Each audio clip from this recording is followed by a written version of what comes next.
Betri be ma ne na da ye kitwe bi o Ewurade Yesu kakra na sa so woni nkrom sa ni papa ne na da ye kitwe bi anu an se watimi ahye niema no na wa ye aduane ope Ewurade oba no wa serve no table no so that day no wan kasa serve e ma eyi de oboa wo ne nse wan kasa serve no owia ne kasa o eyi odom pese ye ko tena baabi enen pese me jeje o so enen mo pe birthday pa o otimi celebrating the birthday man kama surprise no wo de wonya bibi kese bia kitwa na obeto no eye okaide bia woni ti nti emema ho ya de ayiko nti yenhwe some trending we say so over the weekend ye ma Theresa Abakofo so mpanifo eja ne kwai ma omosa de ne ko ye ni kuro mpanisi kuntu hwane ani nchia na ehwenti no omosa so kokoye ye ni bi wo ye Kumase na yeda obi bia sese wotimi ehwe ye ma yie no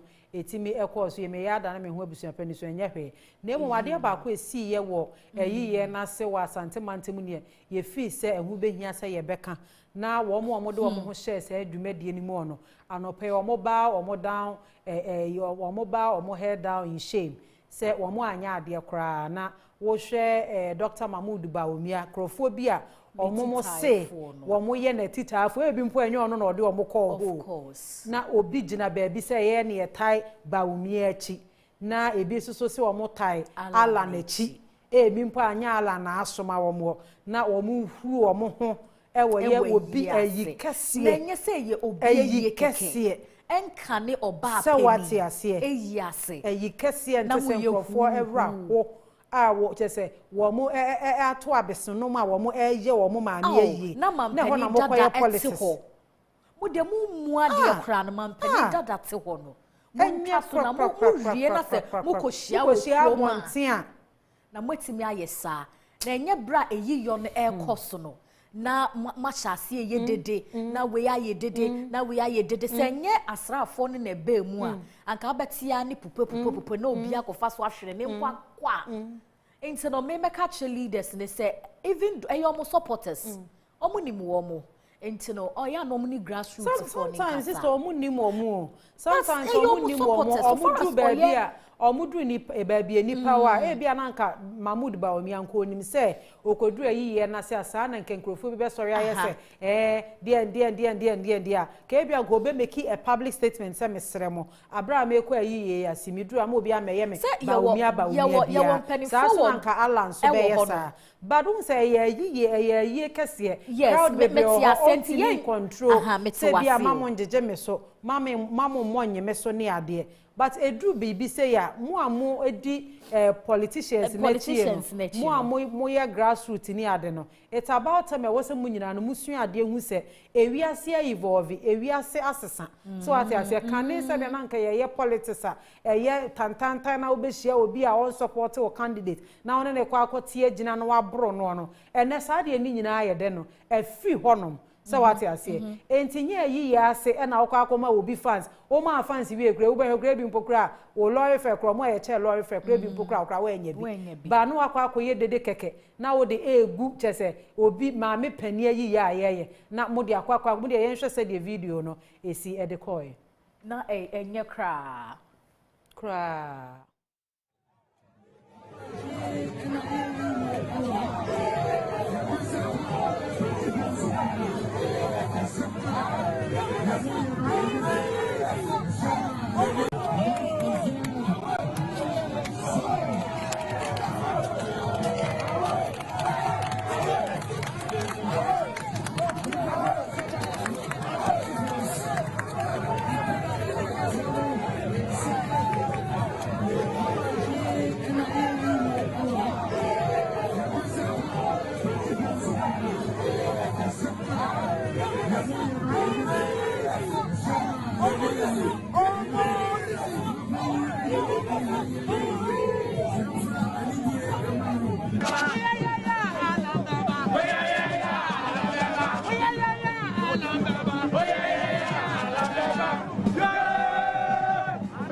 Ekoya na chese utimu se entwe yi krakrakrakra megidi ye sa no pe ya wo mo ankasa share replay na ade no wo mo ebehu se wo mo anya de krakrakrakrakra me ne wo kasa so Ghana mampani dada yira John Dramani Mahama so ahyeye na probo biase a wo bo apro akwakopie mu wo ye bono ene na hafo mantem ni mu na wo kire se ne 24-hour economy no wo se e better kill youth unemployment na etimi aboa masa dangerous migration no eto etimi etwa wo se Ghana has retrogressed under Nana Adwene Akufo-Addo Mahama na ne nkasa yi mu no ogusuwa eka government committed to completing ongoing project wofowiata na worka ne saa no nti sema hodo anope trend enro nti see accounts de ebekọ de obokrata ne ahwensema edi ahi ewo yeah internal ene de obokrata no de nsem bebre wo front page no yenhwe the Ghanaian publisher Odiaba or say Mahama is a threat to Ghana's progress.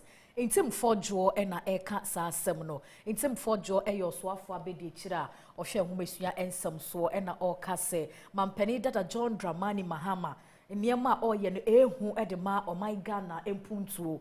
Enti was saying in some walk kabebro nenam airborne to us obabe CSC Ghana and also be building Ghana no or chese no krebiasa enimo entino Ghana for yenya sheye ewo ensemwa mampeni dada edi to jano eho to Ghanaian publisher eno no na de efia den na ayiye mi ewradi yesu mo yi ni sa net ye bube ye ni say ye kon kakra Intino, mami nsiesie ni yi na. Okay. Nti ube ni say. Unhwe mensa. Ube ni say. No mami ye ya. Na why we say intino. Yenhwe se de eno so de kro omo baba be ye de amount. Ompema ase. Nti wabra kane mampani so yewra John Dramani Mahama kire se wo 24-hour economy na wo hwe na etimi aboa na oba pani ba kwa wono so ewo bono ne na hafo mantem mu so de nsema hoduo bi atudwa wo kire se eduru abato so a na enkrofo bi de emo ne ade adada enkrofo ato won vote ane nti no so ti se da ado ohye pa nti menim se video na ye ready na ye ntie no a okay before our economy in Ghana has been heard by the finance minister, as he mentioned in his recent budget statement, in the form of what he called the ninth economy. However, my idea of a 24-hour economy goes beyond just a ninth economy, which is to boost tourism, as explained by the Honorable Ken Oforiatta. I envision a 24-hour economy where hospitality facilities, filling stations, manufacturers, construction companies, garbage collection companies, mining and extractive industries, agro-processing industries, harbors and ports, financial services, digital startups, and BPOs will operate preferably a 3-shift system 24/7 in an atmosphere of safety and security. Heightened security needed for a 24-hour economy will also provide for safer cities and thereby, in effect, boost tourism. This 24-hour economy initiative I propose will be voluntary. It will not be imposed. Businesses will be encouraged to sign up with tax incentives provided for them and enhanced security and lower electricity tariffs. After peak hours, special meters will be employed to provide what is known as time of use tariff to deliver cheaper power to such businesses during especially the hours of 10 a.m. and 6 a.m. There is very much we can do. There is much we can do even now to turn things around. And I am heartened that my recent suggestion of operating a 24-hour economy in Ghana. Kane mampeni yera John Dramani Mahama and Hoko PMO ahafone ne mantemu and ode ensama hodo na etu yotim se fifire tene pa tim se mampeni di se opi ye beto aba mo abedi enye na just enye bete aha see yeah what we say Catholic Bishop Conference for no omo ye dwumedie bi na wotwe atwa mu no anti kwasi ada no and omo kan ni nyina ebo mu enti wo behu se omo wo newspapers no pa omo kan sem bebre e wo ho na mehyasie ene the publisher or see why here to enroll 20,000 artisans and into omo bie portal no e de ato ho se ne beboa ama emabunu dodo a wo mo ewo artisan dwuma ni mu no mbetimi anya akwanya no aye dwuma. Speaker tells MPs to be more honorable Aban Samana Bagben ena eshe emrashe bedwamfo no se omunye omuniema yi omuntutu omanamo yi omunye eniema esese ampa timamfo to aba ede ma wo mo emomu ye eniema bia ensem fata enka omadwuma no eho eno eye chiamehene ena eka sansem no Akufo-Addo rally support for Ghana's energy transition plan ono so ewo honum ena the Daily Dispatch. And so ena mampeni emfoni eda kama say reject political parties which initiate tribal and religious sentiments. President Akufo-Addo ena ekasa semno sentiment ena okasa semno ewo hono ncho senti yenyai wono mu a epese esom omude ya amanyo semno si debi sankrofo no ewo se yetimi ebo mutugo ena o say NDC MP condemns finance ministry staff and also ewa ha say ena odi eko ediama asweyo mo hwesikasem eso MP emfoni ewa ha say nti utimi hu Mustafa Hamid almost your upgrade your standard for petroleum import into Ghana to meet European standards ya ye niema kama ebetimi aboa enso ewa ha say madam for emfoni enso ewa ha say or say no government can impose a 24-hour economy on Ghanaians. Economics on Mahama's promise. Enti Joe Jackson ena eka sa ensem no ewo Chronicle newspaper enso edi aba. Also Parliament has failed to restand executive power, says worried Bagben. Ono ena okasa cites e-levy approval of ministers to buttress his point. Eno chiamehene omukoshia eno keka ensem bebre ewo honum atachia na wotwene wie omukopie mu ewo electrochem bebi abasabasa yonu esi ye no mukọ ntoabo ehwe nchene ahodro ne yesasa nchene ni bi ma omom se nchene amoye ne eye kama honum ena atatia anasa atachia ede etu udwa woche so omo ha electrochem fo no omunyai se ne be ya electrochem fo betimi ayo omadwuma pepepepepe na bibia etimi akoso wano stem enso ewa ha so de aba newspapers ni mu se beboa ama wono mu a e want to aso school no ma adwene ebetimi akọ enkane na fast pa until system producing critical thinkers among SHS students. And also ewa ha say why it begins process to employ 20,000 artisan in the next 2 years. Intim finshia mienu a edaye no eno ena omo ehwe nim se omo ebeye custodial newspaper or say massive welcome for Baumia in Kumasi enu na echire no we huru we na we huru we Alan Crawford si se we si se ena ye ka se debi sa brene ye enye campaign ase ena mokọ ye sa enu mpodi anka yebetimi di atemba we ye a ye dai amamre ne amanye di ena muko huro mu yonko ya na emwe wo sempeni fotimi kaseti a no mu kasa che grassroots no na eniema bi se omutimi etwa so why enso ena omo ebie akwanya no ede ato honom ewo honom ti yonko yenim na enche bia ye be kwakodi enkomo enti the new crusading guard and also trouble looms in MPP as Western Region MPP executive boycotts vetting bra yetoto o manu omo mpese mugina ne yeto omo so aba yetoto o manu no empenfo se anya de so omo ebekọ enti ukoto the new crusading guide a obehu enchiremu a ewo why e medinkan aka STEM education yaka na ewo the Ghanaian Observer yaka Akufo-Addo ese wonu nani ajepa edema Ghana Armed Forces so metimi aboa ahwamo my Ghana yenso yetimi ekoye ni meba no bambo mu ensemo ena Daily Guide newspaper enso edi about say change your attitude speaker charges MPs chamehene ena de to emrashe bedwamfo na someone say so musuban na emwa man jailed 20 years for pouring acid on ex girlfriend ne kantuma dada watam acid and the gay ye nimu die Afia atetia pasam asomo omo jelinu for how many years? 20 years esokra na papa no wadi say anyway unya krata na ko page 4 e wo ho no betimi akokenkan 20 years obekwa asa aba na nyankopodi ni ho afofia wasaba before ba foforo say bro before because we cry an ex odwin hwa the ex na wo hu so obi ni street na ye ne ya odwin hwa hwa no wagi ni sika wedi ni sika shina no wasani obi foforo nam na nisua e de tete no but it's a bad act obaji usika di na say ye wo ya ase ni ehwie gu so 20 years na nke wo see man hard labor Osanke man hard labor juma one for hard labor cow and I say bia ye kai kwase ye wa hard labor cow so say okoni oye juma de be ya pa sad so o the acid cow kitwa bi kra senia etie na ye be hwie gu ho very bad wo ho mahama goofs over teacher licensure exams and also wo ho mo chese nsem ho a mampani da do se obo betwem enti mo amokoje ehumemu teteye no maye akyerɛkyerɛfo no nsohwe bia ani ho a oba obetimi etwitwa ne nyina mu ne ye kasa ewo nti daily graphic enso edi aba 20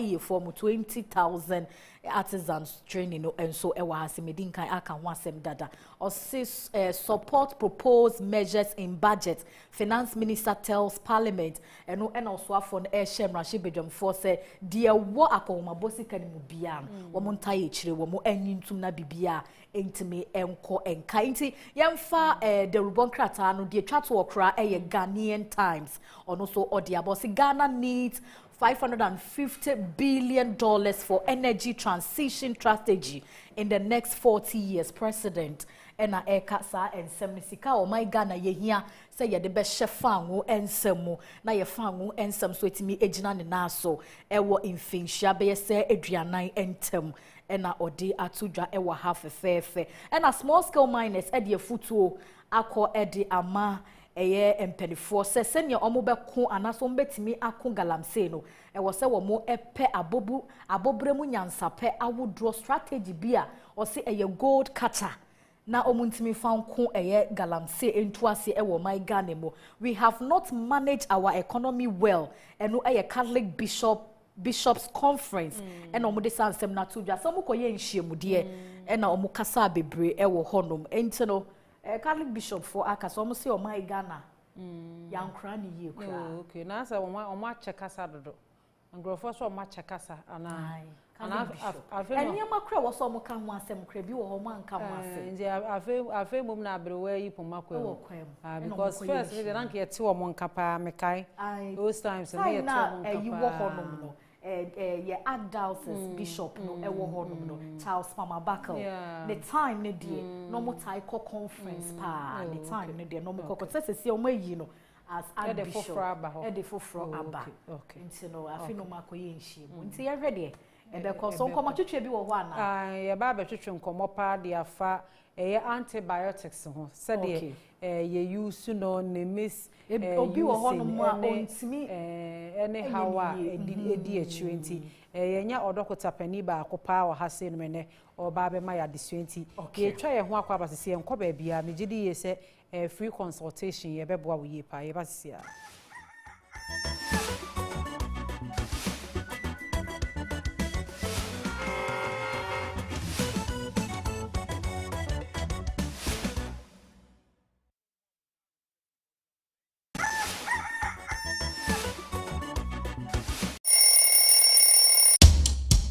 anti-cavity, gum protection, brighter teeth, and fresh breath.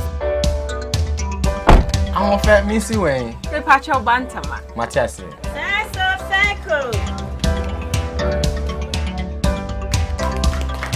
It's her smile. The fresh breath. Me Jidi say we use Kel 360 toothpaste. Some kind. Kel 360 toothpaste. Gaskia. Kel 360 toothpaste. It's a gum protector. Onim jom kasan. Kile ko saying. Kel 360 did the way. It's cool mint. Gives me fresh breath and your confidence booster. you sisu fini kika wenyine Cal 360 toothpaste. Happy smile. Cal 360 toothpaste, anti-cavity, gum protection, brighter teeth, and fresh breath. Cal, happy smile. This advert is FDA approved. Mene kwaku owusu ajay pato abrasamadu katawire woso brobo mensa kwaku abridi abrada sumaya echimpani echimofra ere Adwene be kasa problem e wo nyina ne say yetimi wo say problem wo manum na ye problems ne nkofo de ye business enti da bia kwan on person ye ne say on person problems ne ka ho na ma wadwe nya o say ye betena be keka nsam e be ma otirimu aye ode de hia be bo my Ghana ho nkomo ene e ba be die ya bre obi aba no aba be kan de obi aba no aba be kan de ere de nya sa de be ni bio ye ni abre ya be kan se de sitie bia ama what ne se de sitie me kura de mi nanka de send the bluetooth bia ma obroni be say no matter whose ox is god ya be kan go asem you be dey every area no me no kopim say be bono ntia Adwene kasa on original 91.9 FM aha enyan safi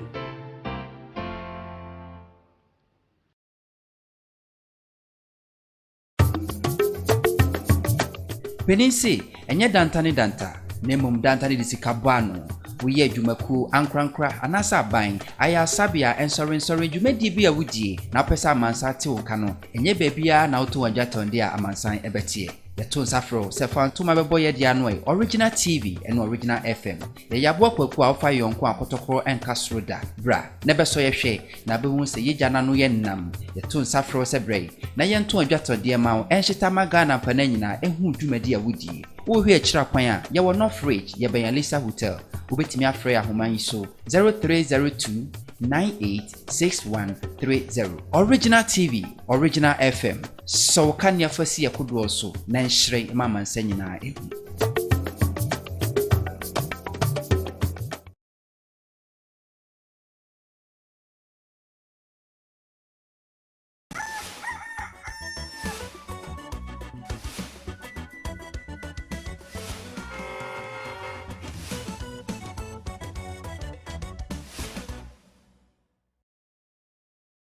Right, for welcome back. Adwene morning show so na wo hwe original television eso no na ye dwumedi abribia no no ye boy homoden se ye bema wo education wo niema ahodo ho ni titiru ni se eba ya pomoden ho ensem a anopei asamba ko ho apaso pa ene antibiotics ne bia wo yare bibi ye wo obekwa yare sabia na dokotani atro ko ye hwehwemu nyina awia na watwero bia ma so wohia antibiotics say bia also offer the 2 weeks also offer the 3 days also offer the say na chese ne papa mo no de sa pepepe ene wo se eye no so ye kamia ye se Ghana ha over 30 million Ghanaians di mudodo na ya etimi ye edane ye ho adokotafo na ye call over the counter na yakwa akoto antibiotics no nhwehwemu amana de di se ema ne ha adwen ema antibiotics na dwuma ye wo se eye anase kwan ye fa so use no wo se enye kra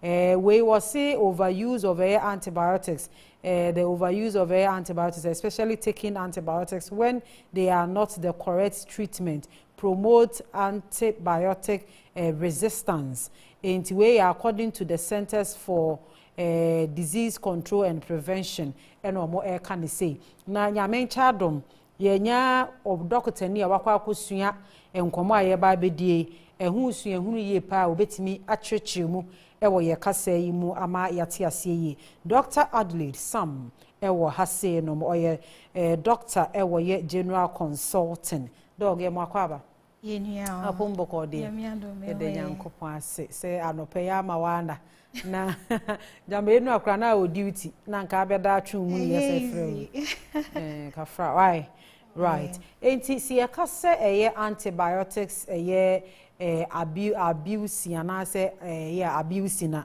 de ne kofa bai on say yes too much of everything is bad. Antibiotics so we indrobia a boy a home by every germ spread in home enti wo fa mane bro so a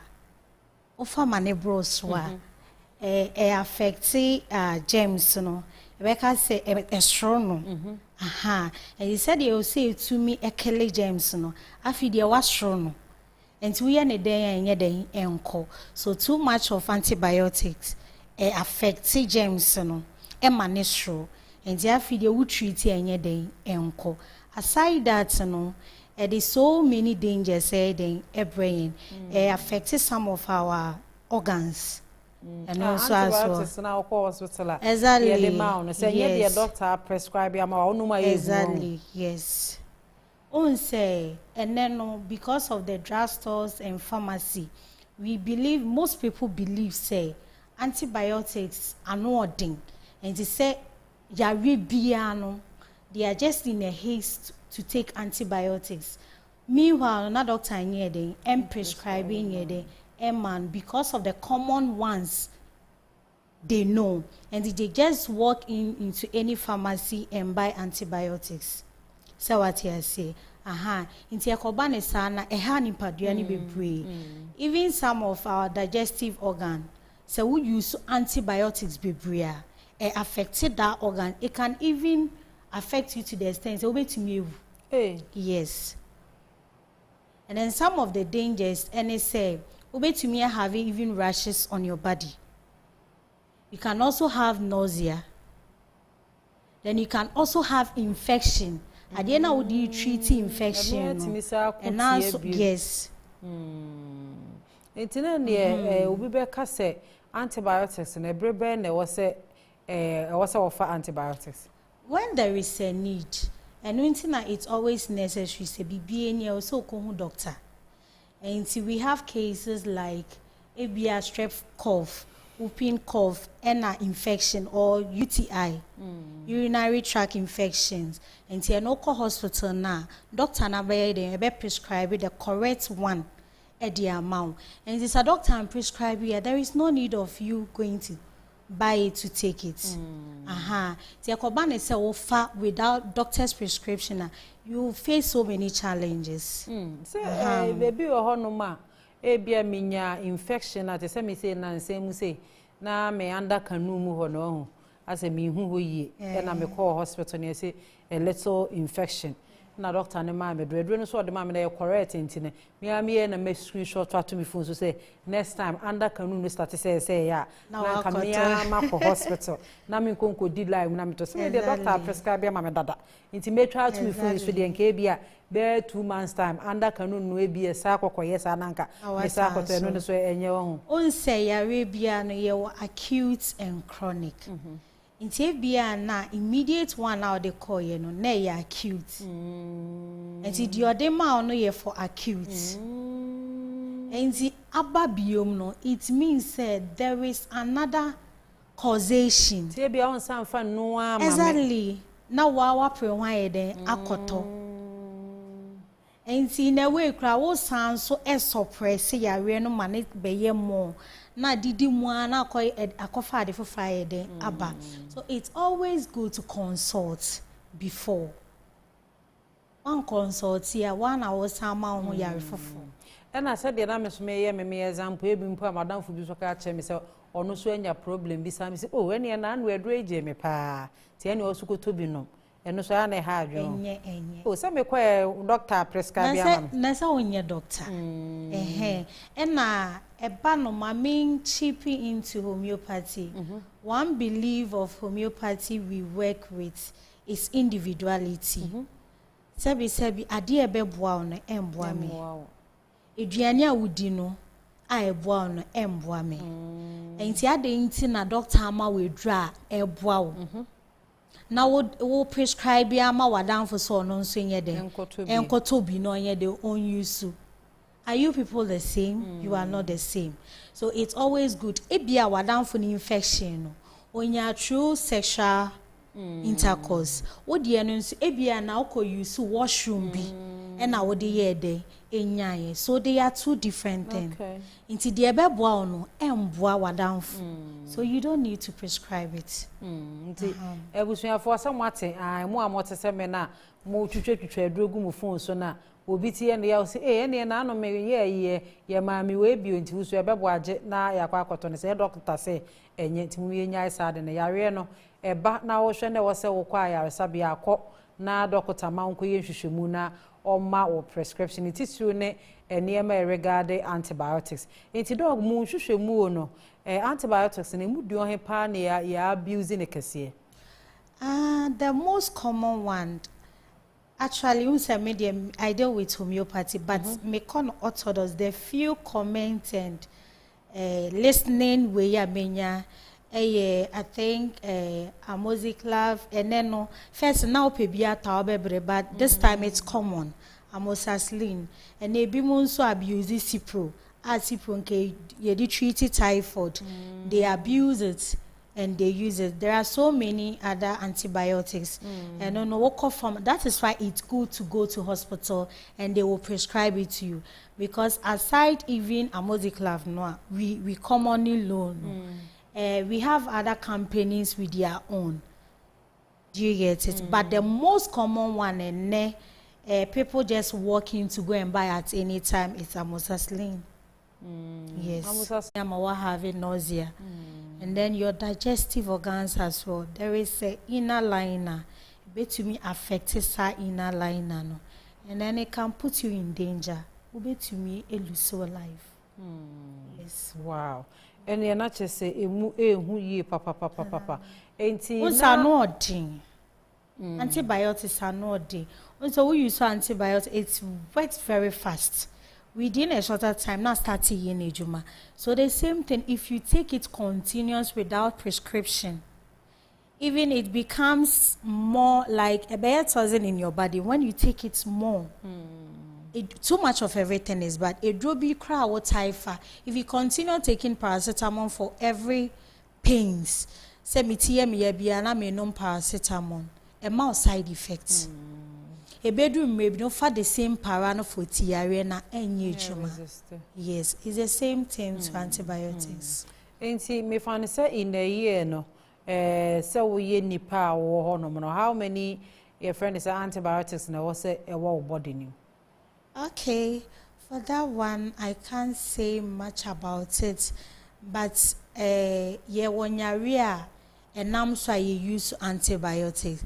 So I don't think say when there is no need, you have to take it.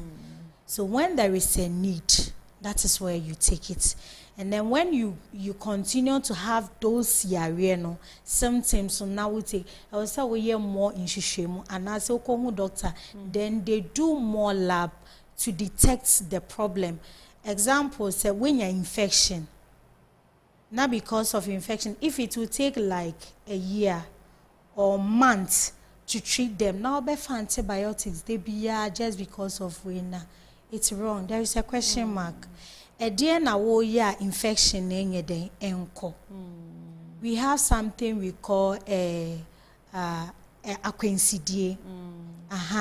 Ya wadie bi oho no ma wo fe do to treat something. You don't have to do it. Like when you're infection, na when you're white, now we use antibiotics to treat it. Panties na will share that, then you have to stop using it and change your panties. Or Fedro to treat the infection. Now what say you so pants na infection e by na will share na still na yare no echo back. So you have to look at all these things. That is the maintaining cause and the obstacles to cure. And near me de yare ne baye, and so shana wujai. And na adi ebesi yare ne so kind from going. Have to also look at that. And you know, it's so what to me shasanyama way now. It helps in reducing of taking of what antibiotics. Tisanyama way now say to me. Okay, the antibiotics and so be one ma require sabia.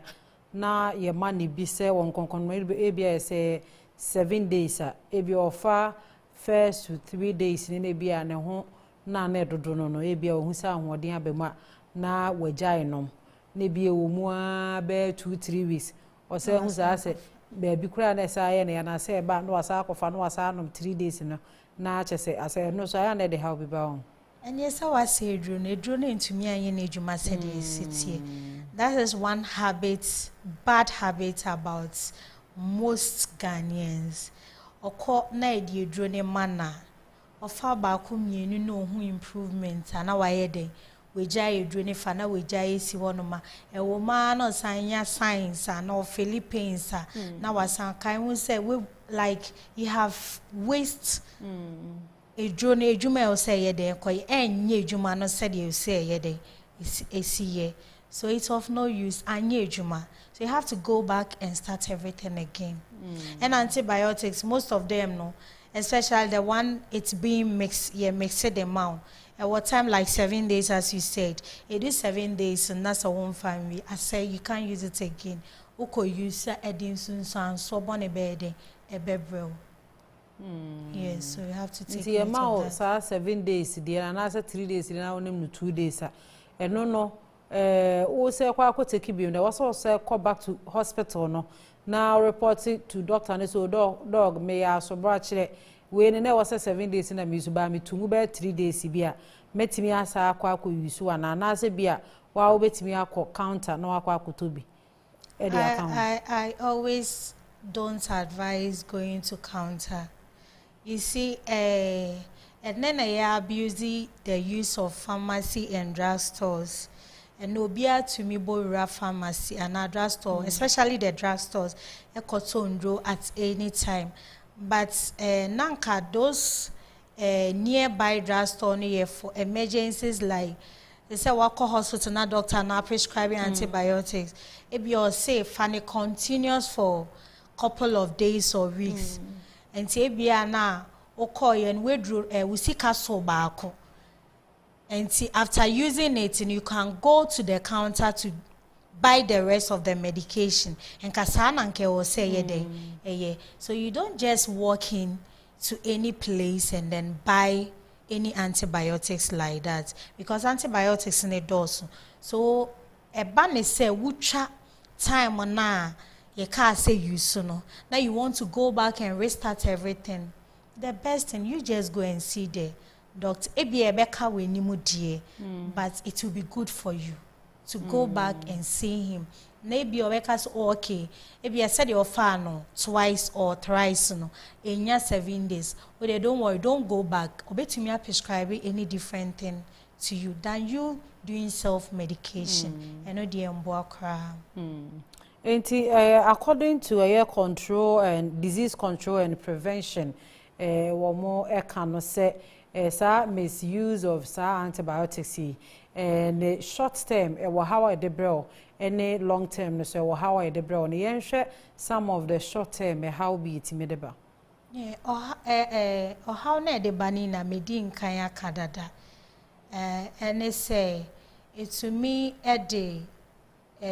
Rashes, nausea, stomach upsets, wolf antibiotics, even short term. It to me a day a Kenya ya anymore because you couldn't take it as it's supposed to be. And a long term, no so be funny baby. I've had a case like that. Case in a nimpano in your infection. And see all the time no nya infection now because of say na man antibiotics no. And see all the time I any symptoms in samba na why dey wakoto antibiotics. It got to a time it lead to something different. Afide na ne yam yeden eye ni odi aduane kra na opeso yeden ofe. And see those are some of the dangers at the brain. So if we continue to take or be in a long-term taking of antibiotics, at the sanyama way at the brain. And then when you take a short time to and also no I say ya ka bibi se wako bremu krom. I say adwene wo honom na wode you have gone to trigger it. And see after the amount different symptoms. Now symptoms begin it was slow. I feel because of say we taking like in a short time no. I one funny year me do else or fan no. afidie na de more pressure ye than a pain say ye de real. So those are the effects on that. Yeah. Right. Now menya nente yes so say ebi o hono ma antibiotics no wo misuse na afi bedu baby no ye ma o mu bia enye adwuma so e wo widie no so emu nchemu ne say.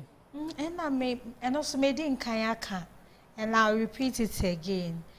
I say, what cause bacteria no? I feed the new juma beam, intino, obe antibiotics said thing, inkumano.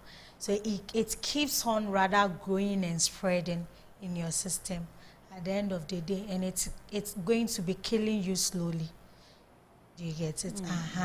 And see, wo fa Edronemon, afidie, a costro emwawana, a day gems emwawano, afidie, then it keeps on growing and one on afidie bebre.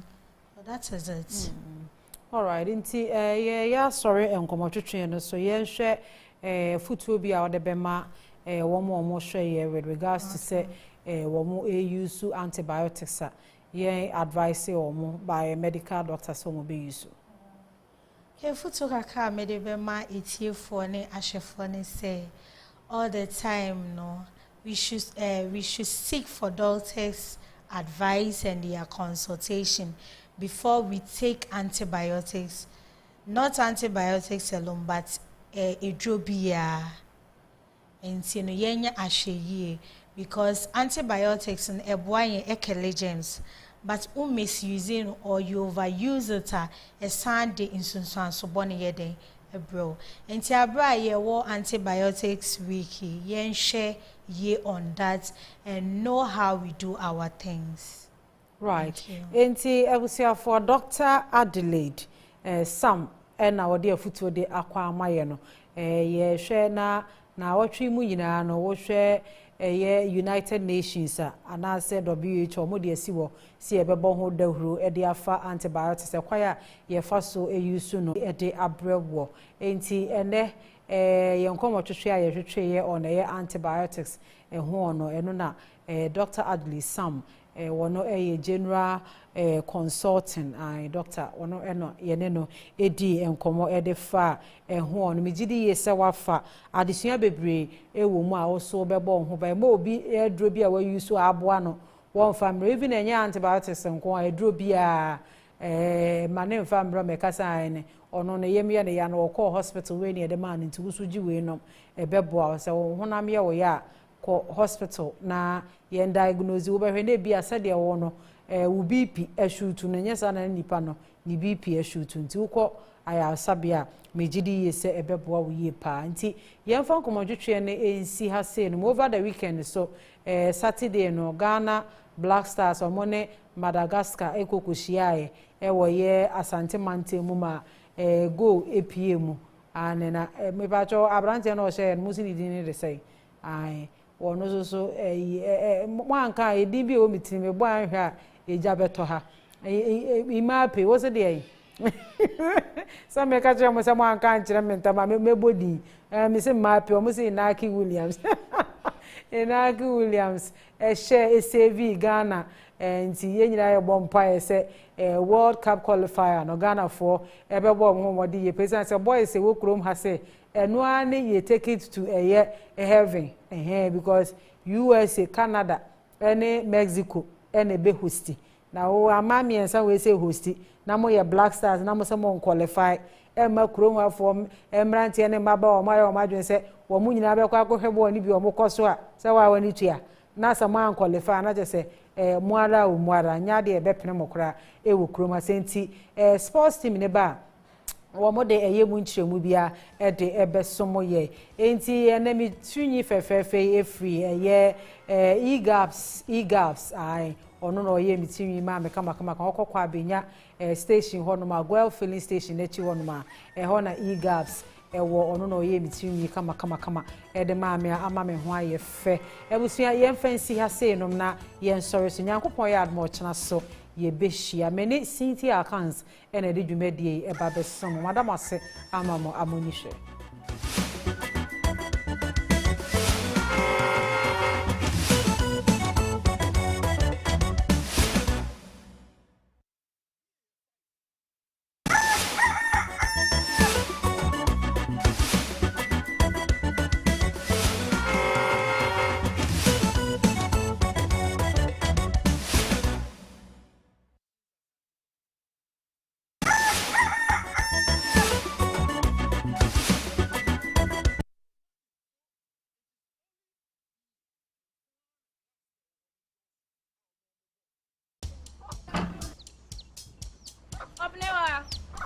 Mommy.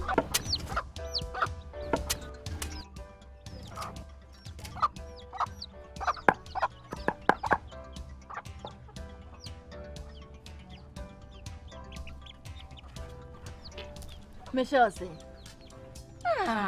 Fe.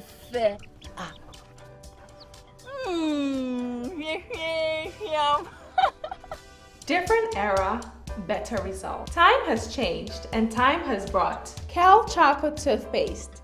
Healthy gums, anti-cavity, fresher breath, and it whitens teeth.